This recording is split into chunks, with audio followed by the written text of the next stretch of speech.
Personīgā piezīme basketbolā ir noteikumu pārkāpuma veids, kas ietver neatļautu fizisku kontaktu starp spēlētājiem.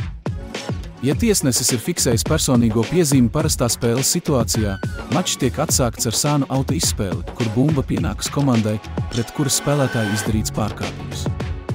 Ja piezīme nopelnīta brīdī, kad spēlētājs izdara metienu, tiek piešķirti 2 vai 3 soda metieni.